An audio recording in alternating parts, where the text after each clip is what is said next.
जो फ्लार नाम का ये असैसिन दुनिया के सबसे खतरनाक किलर्स में से एक है, लेकिन एक दिन उसे पता चलता है कि उसे ऐसी बीमारी हो गई है जिसमें वो सिर्फ 3 महीने ही जिंदा रह पाएगा। इसलिए जो अपनी मौत को यादगार बनाने के लिए यूरोप के सभी असैसिन गैंग्स को हायर करता है ताकि वो उसे मार दें। कहानी की शुरुआत होती है इस विशाल कदकाठी वाले इंसान से जिसका नाम है जो। सूट देखकर ये मत सोच लेना कि वो कोई आम आदमी है, क्योंकि जो है यूरोप का सबसे खतरनाक हिटमैन। इस ओपेरा हाउस में जो आया है एक कॉन्ट्रैक्ट किलिंग मिशन पर, आज उसे मारना है हंगरी का सबसे बड़ा गैंगस्टर। इसलिए जो अपने कूल स्टाइल में सबसे पहले उस गैंगस्टर के बॉडीगार्ड्स को ऊपर भेजने लगता है। यहाँ जो जिस स्टाइल में उन्हें मारता है उसे देखकर तुम आसानी से समझ सकते हो कि जो किस लेवल का असैसिन है, जो टपाटप सबको खत्म करके असली बॉस के पास पहुंचता है। वो माफिया उस वक्त आराम से ओपेरा का डांस देख रहा था, लेकिन तभी उसे एहसास हो जाता है कि उसकी जिंदगी का टाइम अब आखिरी पड़ाव पर है। वो जो से 10 सेकंड का समय मांगता है, लेकिन जो बिना कोई मौका दिए साइलेंसर लगी गन से एक हेडशॉट मारकर कॉन्ट्रैक्ट पूरा कर देता है। इतने में उस माफिया के बॉडीगार्ड्स और वहां के सिक्योरिटी गार्ड्स के बीच भयंकर झगड़ा शुरू हो जाता है और दोनों तरफ से जबरदस्त गोलीबारी होने लगती है। इससे पूरे ओपेरा हॉल में अफरा तफरी और पैनिक फैल जाता है। उस ओपेरा में जो डांस कर रही थी उसका नाम था मेज। हंगामे और भगदड़ में वो भी बाहर निकलने की कोशिश करती है, लेकिन भीड़ की धक्का मुक्की में गिरकर बुरी तरह घायल हो जाती है। लेकिन हमारे असैसिन को न जाने क्यों मेज को देखकर उस पर दया आ जाती है, इसलिए वो खुद अपने हाथों से मेज को बाहर सुरक्षित निकाल कर लाता है। मेज जो कि इस दयालुता को देखकर उसका शुक्रिया अदा करती है। पहली बार किसी से इस तरह की कृतज्ञता पाकर जो को अंदर से अजीब सा अच्छा लगता है। लेकिन गिरने के दौरान मेज का फोन भी नीचे गिर गया था, जिसे जो ने उठा तो लिया था मगर उसे वापस देने का ख्याल ही नहीं रहा। अगली सुबह जो फिर से मेज के पास जाकर उसका फोन लौटा देता है, वहाँ दोबारा जो को देखकर मेज इस बार उसे डिनर पर इनवाइट कर देती है। आखिरकार जिसने उसकी जान बचाई है वो एक डिनर तो डिजर्व करता ही है ना। इसलिए मेज उसे अपना फोन नंबर देती है, जो उसे रख तो लेता है, लेकिन हैरानी की बात यह है कि बाद में वो उस नंबर को डस्टबिन में फेंक देता है। तो यहाँ से तुम समझ ही गए होगे कि किसी हिटमैन की लाइफ में लड़कियों का इन्फ्लुएंस होना बिल्कुल भी सही नहीं है। लेकिन अचानक जो के दिमाग में कुछ बदल जाता है, वो उस नंबर को फिर से उठाकर अपने घर ले आता है। कहते हैं ना, कभी कभी एक स्पेशल मुलाकात से पत्थर दिल इंसान के अंदर भी प्यार की भावना जाग जाती है। बिल्कुल वैसा ही हुआ जो के साथ। मैं इसकी क्यूटनेस और चार्म ने इस खतरनाक हिटमैन को भी हिला दिया। अब वही डरावना जो बच्चों की तरह बार बार सोचने लगता है कि क्या लिखकर मेज को टेक्स्ट करे। मतलब इंसान जब प्यार में पड़ता है तो ऐसा ही होता है। आखिरकार जो और मेज डिनर और डेट्स के जरिए एक दूसरे से अपने प्यार का इजहार कर ही देते हैं। इसके बाद से जो अपने मारकाट वाले असैसिन कामों के साथ साथ मजे से मेज के साथ रोमांस भी करने लगा है। दिन में वो लोगों की खोपड़ी उड़ाता और रात को मेज के साथ प्यार मोहब्बत में डूब जाता। ऐसे ही उसकी जिंदगी ठीक ठाक चल रही थी, लेकिन अचानक जो की तबीयत बिगड़ने लगती है। कुछ दिनों से वो बिल्कुल अच्छा महसूस नहीं कर रहा था। उसे तेज सर दर्द होने लगा और आंखों के सामने धुंधला धुंधला दिखने लगा। इस वजह से जो अपने पर्सनल डॉक्टर के पास जाकर कई सारे टेस्ट और डायग्नोसिस कराता है। डॉक्टर उसे बताता है कि फाइनल रिपोर्ट आने में 2-3 दिन का टाइम लग सकता है, लेकिन उस बात पर ज्यादा ध्यान न देकर जो अब अपने मेंटर जावियर से मिलने निकल पड़ता है। जावियर बचपन से ही जो को अपने पास रखकर बड़ा करता आया था, साथ ही वही जो के सारे किलिंग मिशंस का कॉन्ट्रैक्ट मैनेजर भी था। वहाँ जो उसे बताता है कि वो एक डांसर से प्यार कर बैठा है और अब बहुत जल्दी इस असैसिन की लाइफ से रिटायर होकर हैप्पी लाइफ जीना चाहता है। ये सब सुनकर जावियर काफी हैरान हो जाता है, क्योंकि इस दुनिया में इमोशनल अटैचमेंट बहुत बड़ी कमजोरी मानी जाती है। लेकिन चूंकि जो ने रिटायर होने का डिसीजन ले ही लिया था, इसलिए जावियर भी इस पर हामी भर देता है। इसी के चलते अगले दिन रात को जो के बर्थडे पर मेज के फैमिली के साथ जावियर की भी मुलाकात होती है। वहीं उनकी शादी की बात लगभग फाइनल हो जाती है, मगर ठीक उसी पल से शुरू हो जाता है एक बुरा दौर। इधर अचानक जो के पर्सनल डॉक्टर का कॉल आता है। डॉक्टर उसे बताता है कि उसका ब्लड रिपोर्ट आ चुका है और उसे तुरंत आकर मिलने की जरूरत है। जो जैसे ही वहां पहुंचता है, डॉक्टर उसे शॉकिंग न्यूज देता है। उसे सिजारी नाम की एक ऐसी बीमारी हो गई है जिसकी अब तक कोई इलाज मौजूद नहीं है। सीधी बात कहें तो उसके पास जीने के लिए सिर्फ 3 महीने बचे हैं। ये सुनकर जो को यकीन ही नहीं होता। उसे तो बस सर दर्द और आंखों में धुंधलापन ही महसूस हो रहा था, बाकी सब नॉर्मल था। तो फिर इतनी बड़ी बीमारी कैसे हो गई? डॉक्टर उसे समझाता है कि ये टेस्ट उन्होंने 3-3 बार दोहराए हैं और हर बार रिजल्ट एक ही आया है। ये सब बातें सुनने के बाद जो अंदर से पूरी तरह टूट जाता है। वो तो अभी अभी अपनी नई जिंदगी शुरू करना चाहता था, लेकिन अब उसे सब कुछ बेमानी लगने लगता है। फिर भी घर आकर वो इंटरनेट पर ढूंढने लगता है कि क्या इस बीमारी का कोई इलाज मौजूद है, लेकिन वहाँ भी कोई क्योर न पाकर आखिरकार जो अपनी किस्मत को मान लेता है। इसलिए सबसे पहले वो अपने पास रखे सारे सारे हथियार इकट्ठा करता है और उन्हें पानी में फेंक देता है, क्योंकि अब उसकी जिंदगी में इनकी कोई जरूरत नहीं रह गई थी। उसके बाद अपनी सारी जमा पूंजी लेकर वो अपने मेंटर जावियर के पास जाता है और उसे सब कुछ बता देता है। ये सुनकर जावियर उसे ढांढस बंधाता है और कहता है, चिंता मत करो, मैं तुम्हें और भी बेहतर डॉक्टरों के पास लेकर जाऊंगा। लेकिन जो बताता है कि अब उसे किसी चीज की जरूरत नहीं है। वो पैसा वाला बैग जावियर के हवाले करके कहता है कि अगर मैं मर गया तो ये सारी चीजें तुम मेज को दे देना। साथ ही जो जावियर से एक मदद मांगता है, वो कहता है कि वो ऐसे धीरे धीरे मरना नहीं चाहता। मैं एक असैसिन हूँ, इसलिए मेरी मौत भी एक असैसिन जैसी होनी चाहिए। इसलिए तुम किसी और असैसिन को कॉन्ट्रैक्ट दे दो ताकि वो मुझे शांति से खत्म कर दे। ये सुनकर जावियर बिल्कुल राजी नहीं होता। वह उसे मनाने की बहुत कोशिश करता है, पर जो अपने फैसले पर अडिग रहता है। अब जब जावियर इस मामले में कोई मदद नहीं करता तो जो सीधा दूसरे कॉन्ट्रैक्ट मैनेजर मारियाना के पास चला जाता है, जो को अचानक सामने देखकर मारियाना हैरान रह जाती है, क्योंकि उसके जैसे टॉप लेवल असैसिन का उसके पास आना ही बहुत बड़ी बात थी। और जब जो $2 मिलियन देकर अपनी ही कॉन्ट्रैक्ट किलिंग कराने की बात करता है तो मारियाना पूरी तरह शॉक हो जाती है। असल में मारियाना और जो के बीच पुरानी दुश्मनी थी, क्योंकि जो ने उसके पिता को मार दिया था जब उसने असैसिन के रूल्स तोड़े थे। यही बदले की आग और पैसों के लालच में मारियाना डील फाइनल कर देती है कि वो जो को मारने के लिए किलर हायर करेगी। डील पक्की होते ही मारियाना यूरोप के सारे टॉप लेवल कॉन्ट्रैक्ट किलर्स को जो को मारने का ऑफर भेजना शुरू कर देती है। लवडॉग नाम का ये स्नाइपर जो को मारने का कॉन्ट्रैक्ट देखकर डर के मारे उसे रिजेक्ट कर देता है, क्योंकि हर कोई पहले से जानता है कि जो किस लेवल का टफ किलर है। इस रिजेक्शन के बाद मारियाना अब कोरियन गैंग और एक बाइकर्स गैंग को ये ऑफर भेज देती है। ये सारे कॉन्ट्रैक्ट किलर्स अपनी जगह से ही बहुत खतरनाक माने जाते थे। कोरियन गैंग में 4 लोग थे जो समुराई की तरह हथियार चला सकते थे। वहीं बाइकर्स गैंग में 2 भाई थे जो अपनी बाइक के साथ किसी को भी आसानी से मार सकते थे। ये सारे सीन देखकर तुम आसानी से समझ ही गए होगे कि ये लोग किस लेवल के प्रोफेशनल हैं। लेकिन फिर भी जो के साथ पनपना इतना आसान नहीं होने वाला। इस बीच जो ने आज फाइनल डिसीजन ले लिया कि वो मेज के साथ ब्रेकअप कर देगा। जब मेज वहां आती है तो जो उससे कहता है, मेरे लिए तुम्हें शादी करना मुमकिन नहीं है, मैं वजह नहीं बता रहा, बस ये याद रखो कि मैं मजबूर होकर ये कर रहा हूँ। ये सुनकर मेज पूरी तरह टूट जाती है, लेकिन वो दूसरा कोई बहाना नहीं बनाती और एक आखिरी किस के जरिए जो को हमेशा के लिए अलविदा कह देती है। इस बीच जो के कॉन्ट्रैक्ट के अनुसार आज रात 12 बजे के बाद उसे असैसिनेट किया जाएगा, इसलिए जो अपने कमरे में बैठकर उस समय का इंतजार करता है। वहीं कोरियन और बाइकर्स गैंग पहले ही जो को मारने के लिए शहर के अंदर पहुंच चुके हैं, लेकिन जो के दिल में बहुत दर्द है क्योंकि उसने मेज को बिना कुछ बताए दूर धकेल दिया था। इसलिए जो अपना फोन उठाता है और मेज को वॉइसमेल भेजता है, बताता है कि एक बीमारी की वजह से उसके पास अब सिर्फ 3 महीने ही बचे हैं, इसलिए वो खुद को मेज की जिंदगी से दूर कर रहा है। लेकिन इस बात के खत्म होते ही एक अनपेक्षित घटना घटित होती है, जो कि फोन पर डॉक्टर का कॉल आता है और जो डॉक्टर बताता है सुनकर जो का दिमाग पूरी तरह घूम जाता है। डॉक्टर बताता है कि किसी दूसरे मरीज की गलत रिपोर्ट उसके साथ गलती से बदल गई थी, मतलब जो पूरी तरह स्वस्थ है और उसे कोई बीमारी नहीं है। डॉक्टर बार बार सॉरी कहकर जो से माफी मांगता है, लेकिन अब माफी मांगने से क्या होगा।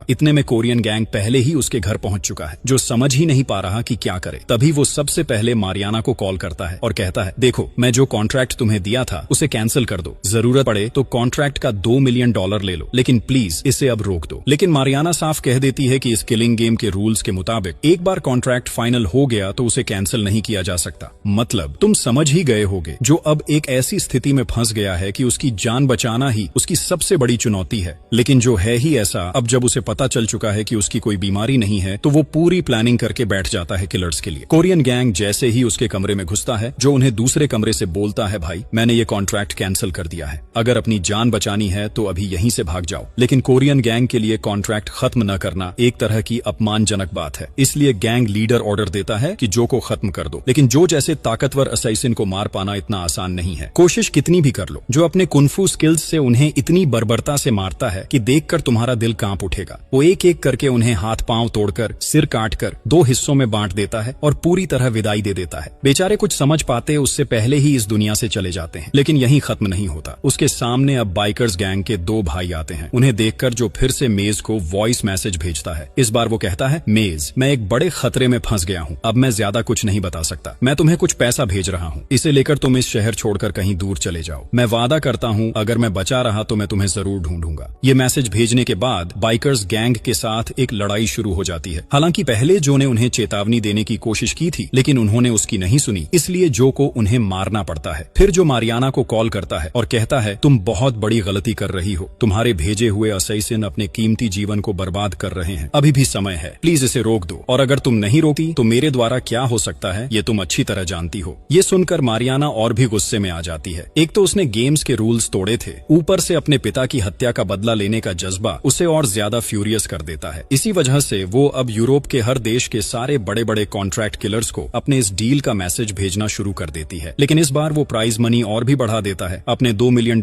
से $4 मिलियन कर देता है। मतलब जो को मारने के लिए वो अब अपने पॉकेट से भी $2 मिलियन खर्च करने में हिचकिचाता नहीं। इतना बड़ा किलिंग ऑफर मिलते ही पूरे यूरोप में जैसे हलचल मच जाती है। पहली बार रिजेक्ट करने वाला लवडॉग भी जब इस नई प्राइज मनी को देखता है तो वो भी इस मिशन को पूरा करने के लिए राजी हो जाता है। इसी बीच स्कॉटलैंड के मैकेंजी ब्रदर्स के पास ये ऑफर पहुंचता है। ये दोनों भाई इतने खतरनाक फाइटर थे कि उनके सामने कोई कभी भी खड़ा नहीं हो सकता था। इतने बड़े जैकपॉट पाकर ये दोनों खुशी में नाचने लगते हैं। फिर इंग्लैंड की द पार्टी गर्ल्स दिखाई देती हैं। ये खूबसूरत और छुप छुप कर घूमने वाली लड़कियां थीं। टारगेट चाहे कोई भी हो, चालाकी से उनका गला काटकर नीचे गिराना ही उनका एकमात्र काम था। जब इनके पास भी ये $4 मिलियन का ऑफर पहुंचता है तो हंसते खेलते ये लोग भी जो को मारने निकल पड़ते हैं। इसी बीच स्पेन से एक किलर बोतास को हायर किया जाता है। उसका किलिंग स्टाइल सबसे ज्यादा इंटरेस्टिंग था। बोतास को डांस के माध्यम से लोगों को नाचते नाचते खत्म करना बहुत पसंद था। जब वो जो का कॉन्ट्रैक्ट देखता है तो वो काफी हैरान हो जाता है, क्योंकि हजारों में भी जो उसके लिए आइडल जैसा था, लेकिन इस लाइन में पैसों से बड़ा कोई आइडल नहीं होता। इसलिए बाकी लोगों की तरह बोतास भी निकल पड़ता है जो को खत्म करने। इसके बाद जो अपने मेंटर जावियर से मिलने आता है। सब कुछ बताते ही जावियर कहता है, मैं जानता था कि ये गलती तुम करोगे, अब इससे बचने का कोई रास्ता मेरे पास नहीं है। जो तब जावियर से कुछ आर्म्स मांगता है, क्योंकि अगर उसके पास एक रिवॉल्वर होता तो सामने चाहे कितने भी खतरनाक गैंग क्यों ना आए, वो सबको आसानी से मार सकता था। लेकिन जावियर बताता है कि उसके पास तो एक खिलौना पिस्टल भी नहीं है, क्योंकि अब वो इस लाइन में कभी वापस नहीं आएगा और इसलिए सब कुछ छोड़ चुका है। उसके पास अब सिर्फ कुछ एक्सप्लोसिव और ग्रेनेड बचे हैं। तो अब जो सोचता है कि अब क्या किया जाए, वो अपने पास मौजूद कुछ एक्सप्लोसिव्स का इस्तेमाल करके प्लान बनाता है। उसका प्लान ये है कि सारे गैंग्स को एक निश्चित जगह पर बुलाया जाए, जहां वो पहले से ही उनका इंतजार करेगा। इसके अनुसार दोनों मिलकर काम पर लग जाते हैं। इसी बीच जो को मारने शहर में सबसे पहले लवडॉग पहुंचता है। मारियाना उसे फोन करके बताती है कि जो अब बहुत अनबिवेबल हो गया है और कई लोग पहले ही उसे मारने में असफल हो चुके हैं। मारियाना बताती है कि जो की एक गर्लफ्रेंड भी है, अगर उसे रोका जाए तो जो को आसानी से काबू किया जा सकता है। ये कहकर वो जो की गर्लफ्रेंड की फोटो लवडॉग को भेज देती है। साथ ही मारियाना उससे एक रिक्वेस्ट करती है। वो चाहती है कि उसका एक कजिन इस बिजनेस में इन्वॉल्व हो, इसलिए उसे थोड़ी रियल लाइफ ट्रेनिंग दी जाए। लेकिन थोड़ी ही देर में लवडॉग को समझ में आता है कि ये कजिन पूरी तरह बेकार है। उसके पास सिर्फ अपने पिता का पैसा है और एक असैसिन बनने के लिए जरूरी कुछ भी नहीं है। उल्टा ये कजिन लवडॉग को इतना परेशान करता है कि अगर मारियाना उसे रोक न रही होती तो ये उसे मार ही देता। लेकिन इतना बेवकूफ होने से क्या होगा, उसने एक बड़ा काम कर दिया। वो अपनी गाड़ी ऐसे जगह पर रोक देता है जहां लवडॉग मेज को देख लेता है। मेज पहले ही पैसे लेकर इलाके से भागने का प्लान कर रही थी, लेकिन उसकी किस्मत इतनी खराब थी कि आखिरी ही पल में उसे लवडॉग के सामने पकड़ना पड़ता है। इसी बीच मारियाना को पता चलता है कि जो सभी को ट्रैप में फंसाने के लिए प्राग के एक माउंटेन कैसल में है। इसका मतलब ये है कि जो को मारने के लिए सिर्फ असैसिन हायर करना पर्याप्त नहीं होगा। अब उसे मारने का एक ही तरीका बचता है, आर्मी और स्पेशल फोर्स। इसलिए वो एक प्लाटून मर्सनरीज को भी इस मिशन को पूरा करने के लिए रेडी रहने को कह देती है। इतने में सारे असैसिन अपनी अपनी जगहों पर पहुंच जाते हैं, लेकिन उन्हें नहीं पता कि उनके हिस्से में क्या होने वाला है। इसी बीच लवडॉग मेज से कह देता है कि आज तुम्हारी इस हालत के लिए सिर्फ जो जिम्मेदार है। साथ ही वो बताता है कि जो इस दुनिया के सबसे बड़े लेवल के किलिंग मशीन में से एक है। ये सुनकर मेज को यकीन ही नहीं होता। उसे बहुत दर्द होता है ये सोचकर कि जो ने उसे ये सब बातें क्यों नहीं बताई। इसी बीच जो उस कैसल में घुसता है और अपने पास मौजूद एक्सप्लोसिव्स से डरावने ट्रैप्स बनाने लगता है। जो पहले से ही इन गैंग्स को जानता था, इसलिए वो अच्छे से जानता था कि कौन सा गैंग उसे किस स्टाइल में मार सकता है और उन्हें कैसे आसानी से खत्म किया जा सकता है। इसके अनुसार जो सब कुछ सेट कर देता है और अपने गेस्ट्स का इंतजार करने लगता है। अब उसी अनुसार कैसल में सबसे पहले मैकेंजी ब्रदर्स पहुंचते हैं। उनकी हाव भाव देखकर ऐसा लग रहा था कि ये आसानी से जो को खत्म कर देंगे। इसलिए हंसते खेलते जब वो कैसल में घुसते हैं तो उन्हें एहसास होता है कि जो असल में क्या चीज है। जो पहले ही उन्हें ग्रेनेड मारकर वेलकम कहता है। इसके बाद आमने सामने आते ही हमेशा की तरह जो उन्हें फाइनल वार्निंग देता है और उनकी जान बचाने के लिए कहता है। लेकिन कौन सुनता है किसी की। जब मैकेंजी ब्रदर्स जो पर हमला करते हैं तो जो अपनी फाइटिंग स्किल्स से उनके साथ लड़ता है। हालांकि दोनों काफी अच्छे फाइटर थे, लेकिन आखिरकार जो एक भाई को फांसी पर लटका देता है, दूसरे को खत्म करने के समय द पार्टी गर्ल्स वहां हमला कर देती हैं। ये फायरिंग में एक्सपर्ट थी। भाग्यशाली ये कि जो के पास मैकेंजी ब्रदर्स का गन था, इसलिए वो उसे इस्तेमाल करके थोड़ी फाइट बैक करने में कामयाब हो जाता है। लेकिन जो ने पहले से ही ट्रैप तैयार कर रखा था, वो बिल्कुल सही समय पर काम आ जाता है और इसी वजह से एक बहुत बड़े विस्फोट में एक आदमी पलों में उड़ जाता है। फिर जो उसे पकड़कर उसके पास से एक ग्रेनेड एक्टिव कराकर बाकी लोगों की ओर भेज देता है और वो भी उड़ जाता है। लेकिन इनके कहानी खत्म होने से पहले ही वहां पहुंचता है द डांस बॉय बोतास। वो पहले सिर्फ 1 सेकंड का वक्त मांगता है कि अपने हेडफोन में गाना चालू कर सके। मतलब तुम समझ ही गए होगे कि बोतास किस लेवल का साइको है। हेडफोन में गाना लगाते ही शुरू होती है एक हाई लेवल की फाइट। एक तरफ विशालकाय जो और दूसरी तरफ सालसा डांसर बोतास। दिखने में ज्यादा मस्कुलर नहीं होने के बावजूद बोतास जो की ताकत का टेस्ट लेने लगता है, लेकिन आखिरकार जो अपने एक्सप्लोसिव ट्रैप में बोतास को भी फंसा देता है और उसे चूर चूर कर देता है। इस तरह 3 गैंग्स को खत्म कर देने के बाद भी सबसे खतरनाक किलर लव डॉग अभी बाकी था। लेकिन लव डॉग को पता चलता है कि इस तरह जो को उसके सेटअप किए गए ट्रैप में मार पाना नामुमकिन है। इसलिए अब वो मेज का फोन लेकर गाड़ी से उतरता है और उस बेवकूफ को कहता है कि वो मेज की सुरक्षा करे। फिर मेज के फोन से जो को कॉल करता है और कहता है, भाई मैं तुम्हें इस तरह मारना नहीं चाहता, बस तुम मेरे साथ एक डील करो, मैं मेज को छोड़ दूंगा, इसके बदले में तुम मुझसे सरेंडर कर दोगे। ये सुनकर जो कहता है, ठीक है, अगर इसके बदले में मेज आजीवन फ्री हो जाए तो मैं इस डील के लिए राजी हूँ। इस तरह डील पूरी करने के दौरान मेज देखती है कि ये सही मौका है उस बेवकूफ का फायदा उठाने का। इसलिए वो उस लड़के से कहती है कि उसका पैर थोड़ा फंस गया है, इसलिए उसे कुछ मिनटों के लिए अपनी गाड़ी से उतरना पड़ेगा। पहले तो वो इसे करने नहीं देना चाहता, लेकिन जब मेज प्लीज कहकर रिक्वेस्ट करती है तो वो मना नहीं कर पाता। नीचे उतरते ही मेज के हाथ में एक पेड़ की डाली आ जाती है और उसे इस्तेमाल करके वो उस बेवकूफ को ठंडा कर देती है। लेकिन यहाँ जो के लिए और भी खतरनाक चीजें इंतजार कर रही थीं। इतने में मारियाना के कहने पर 12 लोगों की एक एलीट फोर्स उस कैसल में पहुंच जाती है। अब 1-2 असैसिन तो ठीक थे, लेकिन इतने सारे आर्म्ड फोर्स के साथ जो अकेला सामना कर पाना बिल्कुल भी आसान नहीं था। लेकिन इस टीम का कमांडर अंदाजा लगा सकता था कि अंदर जो पहले से ही सारे ट्रैप सेट कर बैठा है, इसीलिए वे कैसल के दूसरे दरवाजे से अंदर प्रवेश करना शुरू कर देते हैं। लेकिन अंदर जाकर देखता है, उससे उन्हें समझ ही नहीं आता कि जो ने यहाँ क्या सेट किया है। और ये सोचते सोचते जो का असली खेल उनके ऊपर शुरू हो जाता है। वो बहुत टेक्निकल तरीके से एक एक करके 5 एलीट कमांडर्स को मार देता है। फिर दूसरे दरवाजे से बाहर निकलते ही वो देखता है कि वहाँ लव डॉग उसका इंतजार कर रहा है। लव डॉग उसे आर्म्स फेंक कर सरेंडर करने के लिए कहता है, लेकिन उसी समय मेज गाड़ी हाईजैक कर लेती है और उसे लव डॉग के ऊपर गिरा देती है। फिर जल्दी से जो को गाड़ी में उठाकर वह भागने लगती है, लेकिन तब तक मारियाना का ग्रुप पहुंच जाता है और उस गाड़ी को टारगेट करके फायरिंग करने लगता है। फिर भी मेज गाड़ी लेकर भागने में कामयाब हो जाती है। गाड़ी के अंदर जो मेज से सभी चीजों के लिए माफी मांगता है, लेकिन यहीं जो को पता चलता है कि वो मेज के बच्चे का पिता बनने वाला है। असल में उस दिन मेज उसे ये खुशखबरी देना चाहती थी, लेकिन उससे पहले ही जो ने उससे ब्रेकअप कर दिया था। ये सब सुनकर जो कहता है, मैं वादा करता हूँ इसके बाद मैं कभी इस लाइन में काम नहीं करूंगा, क्योंकि मैं चाहता हूँ कि मेरा बच्चा एक स्वस्थ वातावरण में बड़ा हो। लेकिन इसी बीच अचानक मेज बेहोश हो जाती है, तो जो उसे चेक करता है और देखता है कि मेज के शरीर में पहले ही गोली लगी हुई है। इसके बाद वो उसे लेकर पास के एक चर्च में जाता है और वहाँ फादर से मदद मांगता है। खैर चोट इतनी गंभीर नहीं होने के कारण मेज का होश वापस आ जाता है, तो जो फादर से उनके लिए शादी करवाने की रिक्वेस्ट करता है, लेकिन फादर बताता है कि बिना किसी विटनेस के वो शादी नहीं करवा सकता। इसके ऊपर वे खुद कैथोलिक भी नहीं है। तो फादर कहता है, अगर तुम मुझसे अपने जीवन के सारे अपराधों को कन्फेस करोगे तो मैं तुम्हें माफ करके शादी करवा दूंगा। इस पर जो राजी हो जाता है और फादर को अपने जीवन की सभी किलिंग्स के बारे में बताना शुरू कर देता है। जो के मुंह से इतनी सारी किलिंग्स सुनकर फादर लगभग बेहोश हो जाता है। लेकिन जैसे ही शादी का काम शुरू होता है, वहाँ पहुंच जाता है लव डॉग और वो फायरिंग कर फादर के सीने को झाड़ देता है बेचारा। और कुछ सेकंड रह गए थे कि उनकी शादी भी पूरी हो जाती, लेकिन जो अपने ग्रेनेड को फेंक कर लव डॉग को कड़ी सजा देता है। पर स्थिति और ज्यादा इंटेंस करने के लिए वहाँ पहुंच जाती है वो एलीट फोर्स। इन्हें देखकर लव डॉग कहता है कि ये तो गेम्स के रूल्स के बाहर है, क्योंकि किसी भी असैसिन को कॉन्ट्रैक्ट मिशन में मर्सेनरीज का इस्तेमाल नहीं करना चाहिए। लेकिन मर्सेनरीज बताते हैं कि वो 4 मिलियन के लालच में यहाँ नहीं आए हैं, क्योंकि उन्हें पहले ही अपने मिशन का पैसा मिल चुका है। अब ये दोनों ग्रुप्स यानी जो और मर्सेनरीज ये तय करने लगते हैं कि कौन किसे मारेगा, और इसी बीच शुरू होती है एक विशाल लड़ाई। लेकिन जो तय कर लेता है कि अब उसे इस खेल को फाइनल में खत्म करना है, तो वो अपनी सारी तकनीक लगाकर एक एक करके सभी कमांडो को धूल चटा देता है। दूसरी तरफ लव डॉग इन सब में फंसकर आखिरकार एक बड़े लोहे के पिंजरे के नीचे गिरकर मर जाता है। लेकिन बिल्कुल अंत में जो लगभग कमांडर के हाथों मार दिया जाने वाला था, लेकिन समय रहते मेज अपने शॉटगन से उस कमांडर का सिर उड़ा देती है। अंततः सभी को मारकर जो इस बार का मिशन पूरा करता है और अपनी जान बचाता है। लेकिन अब भी किसी की सजा बाकी थी और उसे सजा देने खुद जावी वहां पहुंचती है। जावी उससे कहती है, तुमने इस गेम्स के रूल्स तोड़े, एलीट फोर्स लेकर आए, और फिर वो मारियाना को एक हेडशॉट मारकर पूरे नेटवर्क को शट डाउन कर देती है। अंत में सब कुछ खत्म होने के बाद उसी फादर के सामने मेज और जो की शादी पूरी होती है और इस तरह ये मूवी भी यहीं खत्म हो जाती है।